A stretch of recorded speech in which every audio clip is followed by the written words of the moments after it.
Well, hello, and welcome to Opal City Confidential, a Starman podcast, episode 40, Sand and Stars Part 2. And as we continue this four-part team-up of Jack Knight and Wesley Dodds, we're not going to visit Ted.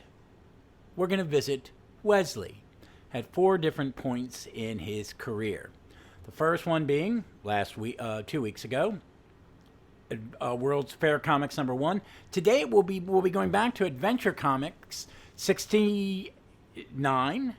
We've already covered this the Starman story of that, the Smugglers, and we're going to be covering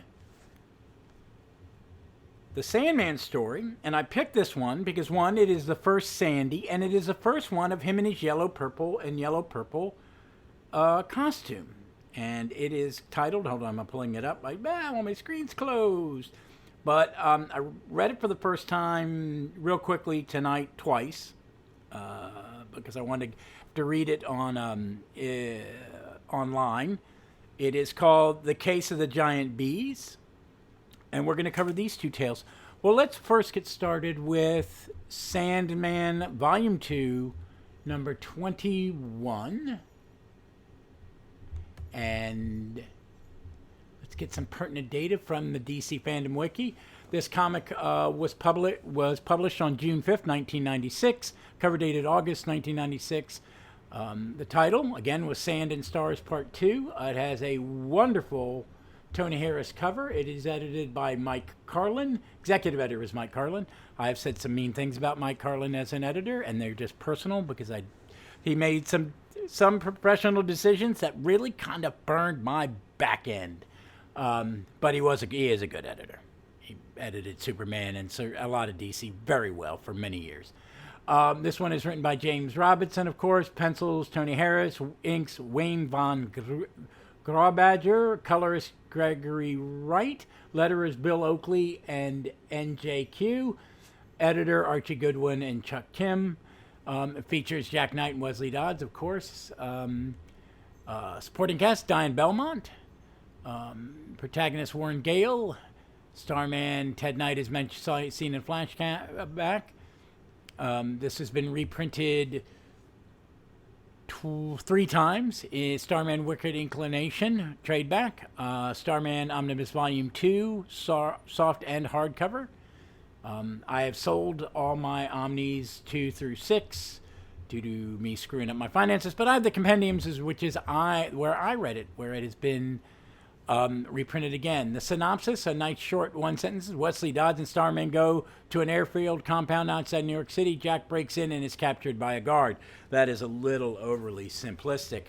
But it's basically Jack. It starts with Jack and Wesley and Dian working on the mystery of the murder of their Mr. Blaine, John Blaines' murder, and how the wife, they think it's the wife, and her young lover. It sounds like an Agatha Christie. But they all go separate ways. Jack goes to watch the boyfriend, the grave digger, and Dian and Wesley go to talk to a friend of theirs, a mutual friend of Blaine in there. So it's very nice. There's a nice scene of them going over the photos and doing a little detective work, and you see a little bit of how Dian and Wesley work together. Jack makes a comment that he is the Archie Goodwin to Wesley, and I went, Archie Goodwin? And then I realized, that is the name of the character in the Nero Wolfe novels. Nero Wolfe's character was heavy set and he was more the brains of the operation. He stayed at home drinking fine wine, eating fine foods, and sent Archie out to do the legwork.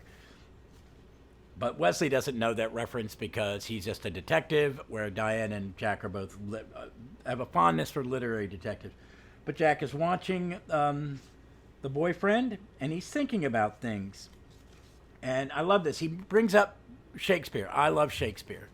I love watching people perform Shakespeare anywhere. Good or bad, not so much. But I like to watch it because it is the great, I am of the belief that he is the greatest English playwright of all times. His stuff is still being produced 500 years later because you can take it and adapt it to your era. It's not set in stone. You don't have to do it. It's not this thing where you have to do the same play the same way every time. Is crap. It annoys the hell out of me. It's like when we remake movies. It's just like doing a play again. You're reinterpreting a piece of work. For good or bad. Sometimes they're great. Sometimes they suck. But I'm a big fan of that. And his is the most adaptable. You can gender reverse it. You can set it anywhere. You can do anything with it. I love it. And I like that he brings up this thing about Hamlet and the gravedigger. Hamlet's gravedigger said it. That his work began the day Hamlet was born, and that moment we're born, we begin dying.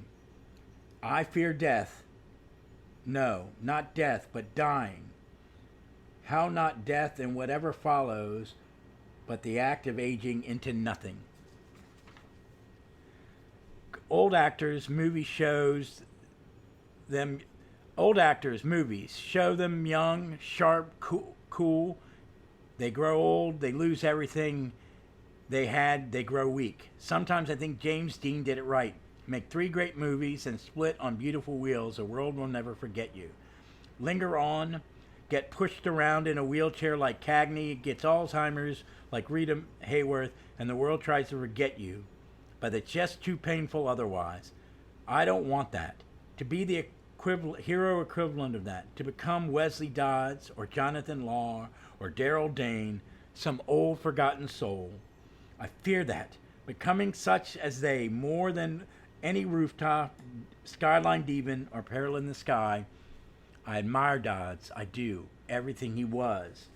But now I must confront what he is. What fate has forestalled from my father, but which I have to face with him in time ahead. Then later still, if I survive the bittersweet of the dealer, I must one day face the old man who will look out from the mirror, and I hope at least that old man has a young heart. This blew my mind when I reread this today. I'm getting older. I'm 59. I'm going to be 60. I'm having dental work and new dentures, a second set. I feel old at times, but I read comic books every day. I watch Doctor Who all the time. I talk nerd stuff with some of the best people on this planet. Billy, Dave, Pete, Ron, Kirby, my buddy Ken, who comes over 3 times a week to just hang out, watch YouTube, and talk Star Trek and stuff. So, but I still fear that. The old man that's looking back at me in the mirror. And I've had people, my agents go, you don't look that old. Yes, I do. I look like a 6-year-old man. But I understood this emotion.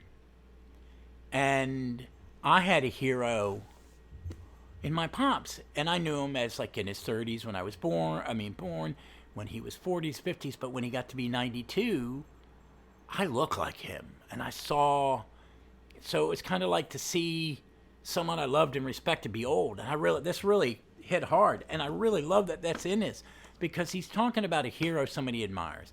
Wesley Dodd, the first of them, the first costume adventurer in their mind.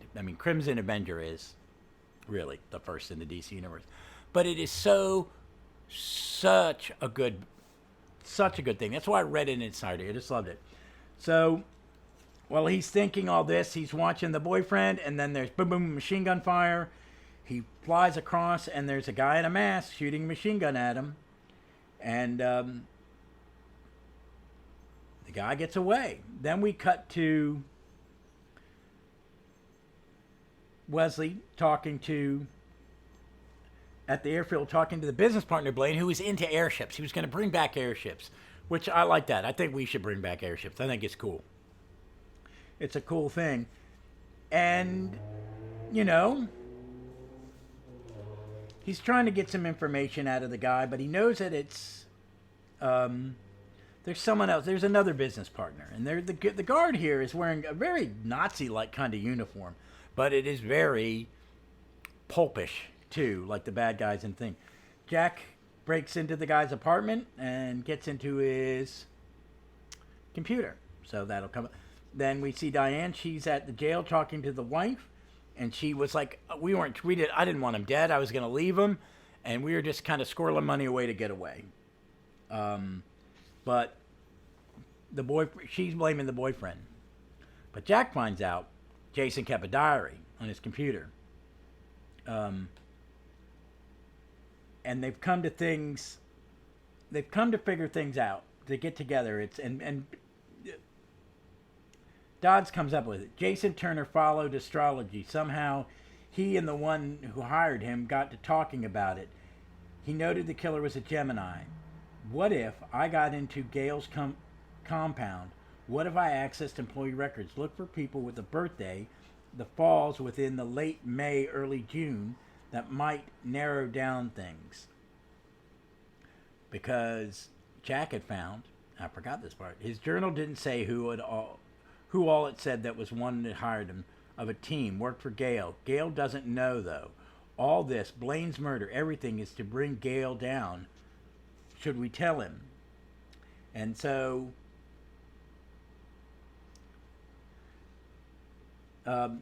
they decide on their plan that they're going to go to the airfield. Then we have a flashback where Wesley's falling asleep in the car with Dian, and he dreams of an adventure he had with Jack's dad where they were battling the gambler. And this is where Wesley tells Jack about his father's affair with the Golden Age Black Canary. And you go back, early episode, I did it with the amazing Jennifer DeRoss, the author of Gardner Fox, Forgotten All-Star, and we covered those team-ups, those Brave and the two Brave and the Bold, Starman, Black Canary team-ups, which are two of the greatest team-up comics of all time. Gardner Fox, Murphy Anderson, they're absolute genius, and I loved how Robinson played that in here. And Jack's not shocked or upset. He knows his father loved his mother, and there are other things in adult life, and he'd just like to know. So Jack is given the gas mask of Sandman so he can infiltrate the airship factory, and he is electrocuted when he opened the door he's electrocuted by the guards, and that is our cliffhanger. He's laying there unconscious. So I love this issue. That kind of jumped around because I was so excited about that one monologue. I consider it a monologue. It'd be a great monologue for an actor. A little James Robinson overwriting. But I like everything about this story. I like how he's becoming friend with Wesley. He understands the hero worship aspect of it. That he is, this whole series is about Jack's journey as a hero. So we're seeing him reflect, he's come to accept that he's Starman, but he's also kind of looking back at his father and his father's contemporaries, because those are the heroes he knows the best, even though they're from further in the past. Great. The art's gorgeous. The villain designs are great. I can't wait until we get to further into the arc, because it does bring an old Sandman villain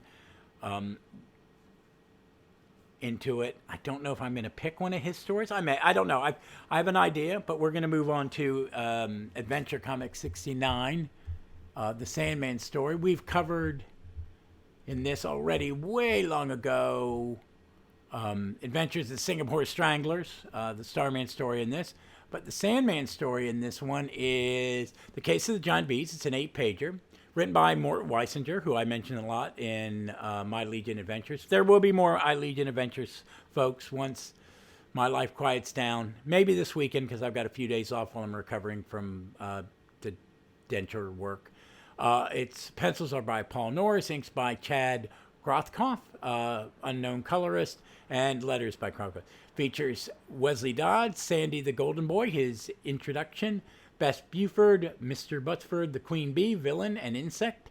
A scientist invents a unusual superthyroid extract that allows bees to gain gigantic size, and it's up to Sandman and his new partner to save the man from the Queen Bee who wishes to know the secret behind the extract.